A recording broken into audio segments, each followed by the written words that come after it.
दोनों एक साथ बोल लेंगे तो किसी को समझ में नहीं आएगा आप क्या कहना चाह रहे हैं। मेरा मोहसिन रजा प्लीज अच्छा प्लीज एक सेकंड, मैं दोनों को रोक रहा हूं, मोहसिन साहब आपको भी और संजय सिंह आपको भी, दोनों को रोकते हुए मैं आराधना जी और सुनील यादव के पास जा रहा हूं। एक सेकंड मोहसिन रजा, संवेदना देख रहे हैं तभी संवेदना पर सवाल उठ रहे हैं सर। संवेदना अगर दिख रही होती तो कोई ये नहीं कहता कि ये संवेदनहीनता की पराकाष्ठा थी। कल रात जिस तरीके से उस लड़की के शव को जला दिया गया, आप लोग कहिए बार बार अंतिम संस्कार, वो अंतिम संस्कार नहीं था। सुनील यादव अगर वो अंतिम संस्कार होता तो परिवार की औरतें, माएं, पिता बाद में ये शिकायत नहीं करते कि हमें नहीं मौका दिया गया। किसने दी पूछिए इनसे, मुखाग्नि किसने दी? सुनील यादव बोलिए, फिर आराधना जी आपके पास आ रहा हूं, बोलिए। देखिए रोहित जी, हाथरस की घटना ने एक बार फिर उत्तर प्रदेश को देश और दुनिया के सामने शर्मसार किया और एक बार फिर साबित हो गया कि उत्तर प्रदेश की बहन बेटियां सुरक्षित नहीं हैं। मैं अगर कल रात की वो तस्वीर देखता हूं और जो हम लोग फिल्मों में या इतिहास में देखते हैं, जब भगत सिंह और उनके साथियों की फांसी हो गई थी और किस तरीके से अंग्रेजी जो हुकूमत के जो पुलिस वाले थे उन्होंने भगत सिंह को किस तरीके से जलाया था, कल उस बेटी को भी उसी तरीके से जलाया गया। और उत्तर प्रदेश में ये कोई पहली घटना नहीं थी। पुष्पेंद्र यादव जो इसको फर्जी एनकाउंटर झांसी में किया गया था, उसको भी रात में पेट्रोल डाल के जला दिया गया। रोहित जी, एक मैं केवल उदाहरण दे रहा हूं, संजय सिंह ने जितने भी नाम गिनाए हैं, जो छूट गए मैं गिना रहा हूं।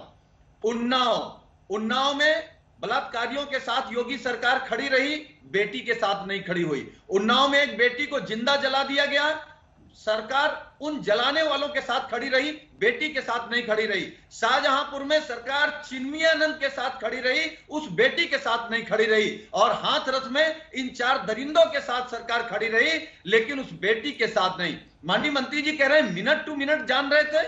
अरे आपके एक मंत्री पता नहीं किस नशे में, वो यही नहीं जान रहे थे बेटी हाथरस की है कि हरदोई की है।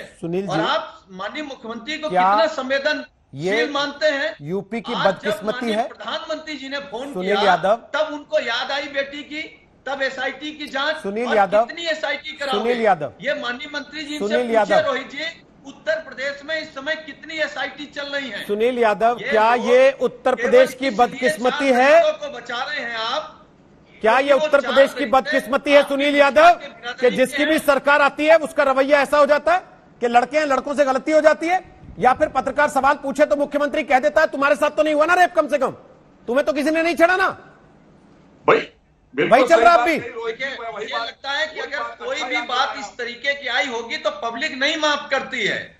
देखिए, हमसे आपसे ज्यादा समझदार है रोहित जी पब्लिक, वो सब जानती है।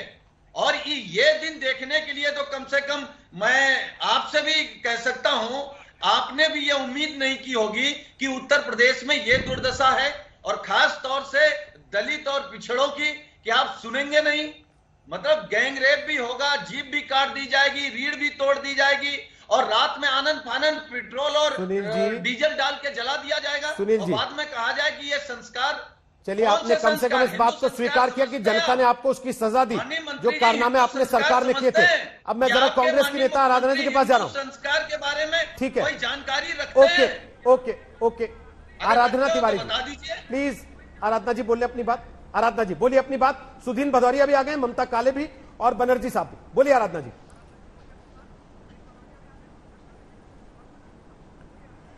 सबसे बड़ी बात यह है रोहित जी कि आज उत्तर प्रदेश एक बार फिर पूरे देश और पूरी दुनिया में शर्मसार हो चुका है। क्या कसूर था उस बेटी का कि भारतीय जनता पार्टी की सरकार में एक बेटी पैदा हुई है? क्या कसूर था उस बेटी का कि वो एक दलित के घर पैदा हुई? क्या कसूर था उस बेटी का कि वो एक गरीब परिवार में पैदा हुई? वरना किसी भी सरकार के किसी भी कारिंदे की हैसियत थी कि इस तरह से उस बेटी के साथ ना उसको इलाज मिलता, ना आनंद फानंद में उसके शरीर को जला दिया जाता। मैं 3 सवाल पूछना चाहती हूँ, हाँ, और आपके माध्यम से उत्तर प्रदेश की जनता से पूछना चाहती हूँ, मैं आपके माध्यम से सरकार से पूछना चाहती हूँ। 3 सवाल का जवाब मुझे दे दे। पहली बात, जब उस बेटी के साथ बलात्कार होता है, 7 से 8 दिन बीत जाते हैं, उसका मुकदमा तक नहीं लिखा जाता है। पहला सवाल, आखिर कहाँ थी सरकार की जीरो टॉलरेंस मुख्यमंत्री जी की? कहाँ थी संवेदनशीलता उनकी? दूसरा सवाल, क्या उस बेटी को अधिकार नहीं था कि उसको, जब उसकी रीढ़ की हड्डी टूट चुकी थी, वो बोल नहीं पा रही थी, उसके साथ सामूहिक बलात्कार हुआ था, क्या उसको अच्छे इलाज के लिए जो सोमवार को भेजा गया, क्या उसको अच्छे इलाज के लिए पहले नहीं भेजा जा सकता था? तीसरा सवाल, कल मैं नहीं जानती यहां बैठे किसी से बात हुई नहीं, पर उसके पिता और उसके भाई से मेरी खुद एम्स, जब वो सफदरजंग हॉस्पिटल में उस लड़की की जब उसकी डेथ होती है, उसके बाद उसकी बॉडी को वहां से पुलिस लेकर के गायब हो जाती है, उसके पिता और उसके भाई से मेरी बात होती है और वो साफ साफ स्पष्ट रूप से कहते हैं कि हम लोग की जानकारी के बिना उसकी बॉडी को हटा दिया गया है यहाँ से, और उसको लेकर के वो कहाँ है हमें नहीं मालूम है। और वो बराबर हमसे यही कह रहे थे कि हमें बस अपनी बहन की बॉडी, हमारी बेटी की बॉडी को दिला दीजिए।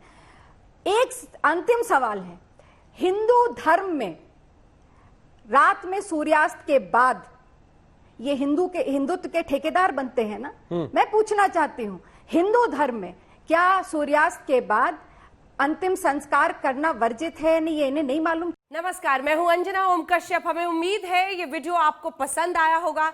लेटेस्ट खबरों के लिए यूं ही देखते रहिए आज तक, और इस वीडियो के पसंद आने पर लाइक, शेयर एंड सब्सक्राइब करना ना भूलें।